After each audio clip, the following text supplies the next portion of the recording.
Hey, True Believers, England here with another weekly top 10 countdown of comic books sold to readers. Once again, Comic-Con is a great countdown, but that's telling you what the shops bought. This is telling you what walked out of those shops. And this week it was Batman's Batawang versus Wolverine's menopausal claws, his hot flash claws. So, yeah, it was quite a run. These are the comic book shops that took part in the countdown here. This is based on Bleeding Cool's countdown. So if you're in the area of any of these, stop by, say hi, maybe buy something, and don't forget to support your own local comic book shop. So without further ado, let's get this party started. At number 10 was Amazing Spider-Man Annual number 1. Number 9 brings us Thor number 5. At number 8, we have Venom's First Host number 4. Immortal Hulk number 6 comes in at number 7. At number 6, we have Mr. Miracle number 11. At number 5 comes Venom number 6. And then at number 4, we have Justice League number 8 with the Legion of Doom. At number 3 is Return of Wolverine number 1. And usually Batman is legally obligated to be in the number 1 spot. But however, this week we had 2 Batman books and the Batawang far outsold what happened in Batman number 55. Batman acts like the powerhouse for DC that he is. He's got position 1, he's got position 2, but unfortunately, if you're going by the numbers, it's 6-4 in Marvel's favor. So Marvel won the week by just sheer volume of comic books in the top 10. But, as always, if there's a Batman book, it's got to be number 1. In this case, it's number 1 and 2.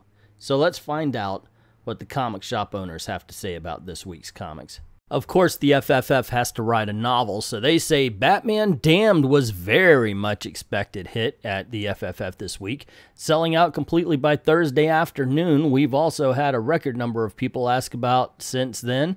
Both the controversy and the stellar story have quickly made this the biggest book of the year. Hell, in the last 10 years, every store underordered and DC probably underprinted. We'll see if the second printing is as popular. As for everything else, Return of Wolverine took the number 2 spot on our weekly top 10, outselling regular Batman by 8 copies. Strange to see Batman under a Marvel book, but damn sure as hell makes up for the difference. The Amazing Spider-Man Annual sold very well, thanks to a handful of cool variants. Venom, First Host, is still holding strong for a weekly book. Immortal Hulk is in the top 10 again, which is always cool to see. Marvel is still holding strong, but if DC keeps pumping out the hits, then it will be a while before the House of Ideas stands on top again.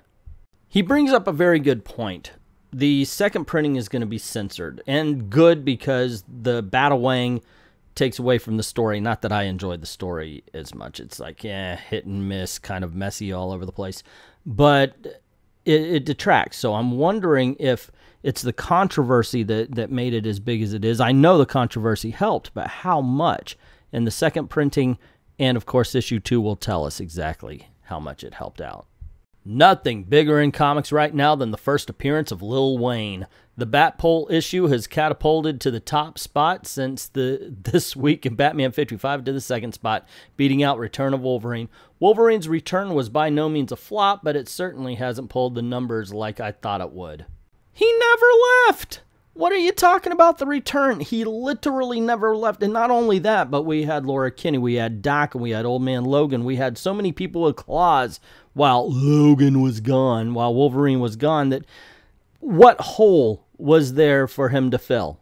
The top half of our bestsellers list was dominated by Big 2 series with, do I even have to say it, Batman Damned, number 1, outselling everything else by a mile. Lots of speculators, lots of folks annoyed by our policy that only let them buy 1 copy of it a day. But closer to the bottom of our top 10, a few smaller contenders made a mark, namely Sword of Ages number 5 and 7 to Eternity number 11, and issues of both series sell consistently well, even if they don't cause quite the commotion that a certain piece of bat equipment has.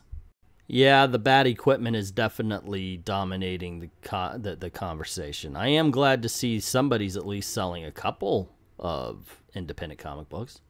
Our best seller this week should come as no surprise to anyone who so much as read the word Batman in the last 2 days, and I don't think anything I can say will add substantive... I hate it when I do this with the words. Substantively to that conversation. So, moving on. Sorry, some words my mouth just has a hard time forming around, such as that, and or. Our second place seller this week would likely have been our first place any other time of the month. Batman 55, it's any other time of the month. Batman 55 itself containing a fairly momentous event, yes it did, in the world of the Dark Knight. Just behind that, we've got the first issue of Return of Wolverine. Yes, the actual Return of Wolverine, finally. The rest of our list is most of the usual reliable sellers, and mostly Marvel. We've got the penultimate issue of Mr. Miracle, another issue of excellent Immortal Hulk, and a smattering of Marvel's usual suspects. Absolutely, Batman number 55 is the book that people should be talking about, but unfortunately, it really got overshadowed. Everything got overshadowed by the Batawang. Batman Damned blew out the doors. I hear Frank Miller will follow it up and have Superman go full Monty next. We sold out of it on Wednesday, and we were lucky enough to get more ordered before Diamond was out. Batman 55 is still bleeding readership and slipped to third place, even with the big hype for the issue. Though it was really weak setup. Gordon calls Batman with a bat signal because someone in Gotham wrote something on a napkin. Is there a no writing on napkins law in Gotham? Was Gordon bored? Lazy writing. Return of Wolverine wasn't the big return we had hoped for. Justice League is still doing great sales-wise. Venom is enjoying a sales boost with the upcoming movie. Aquaman is also starting to see improvement here sales-wise, thanks to a certain movie in December. Looking forward to next week. Lots of big titles coming out. Venom, as much as I don't like the character, is a good book. Aquaman has always been excellent. I feel sorry for people jumping on now. Just, God, Kelly, don't mess it up. Please don't mess it up. To the comic book gods, please do not let Kelly Sue DeConnick mess up Aquaman. It is awesome. DC took the top 3 slots with Batman the Damned, Batman, and Justice League. But from there on, it was all Marvel.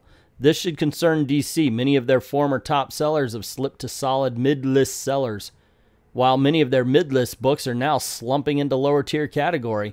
There's a general consensus that DC has lost a lot of the direction that they had rediscovered with Rebirth, and dark and grim isn't a good look for DC. The Flash is particularly problematic. The first 40 issues, it was consistently a top 10 book. Now, the book barely makes it into our top 20.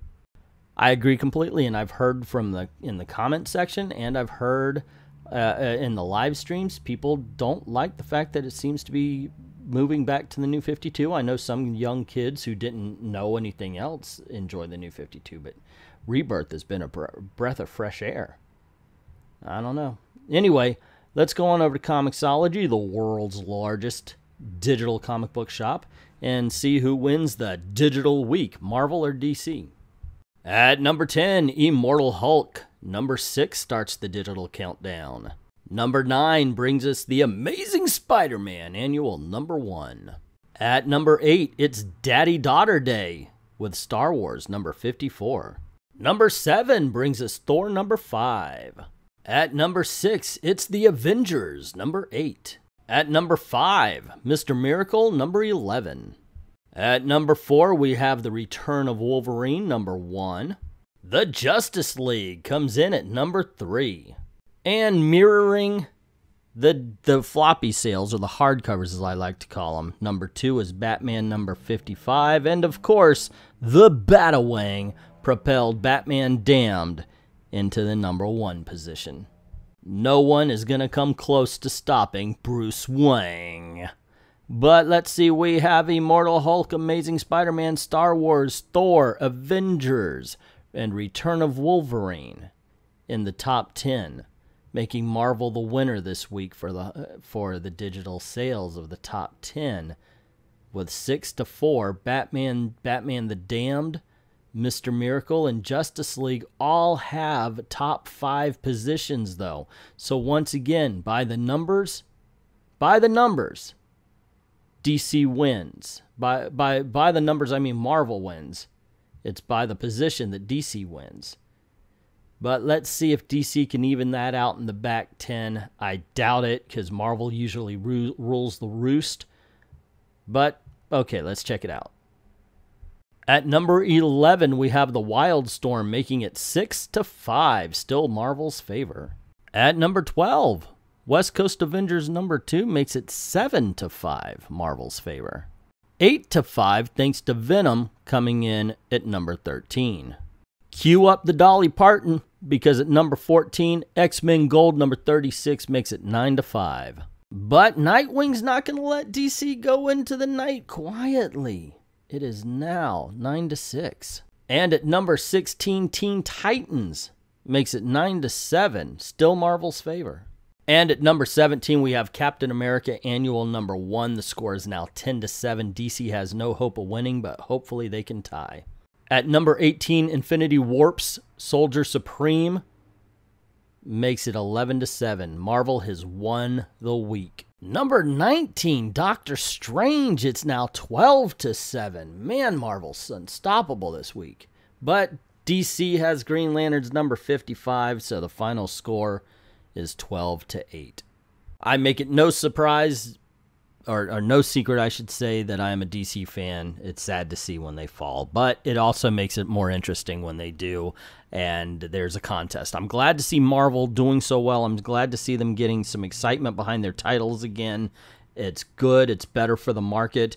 But once again, DC owned 4 of the 5 top 5 positions. So while the numbers were in Marvel's favor, the positioning was definitely DC's show. So that was this week's countdown. What did you think? What were you surprised to see so high? What were you surprised to see so low? What are you even surprised to see on the list and off the list? I mean, like they said, The Flash used to be consistently, and he's right, it used to be consistently in the top 10 and 20. And now, where was it?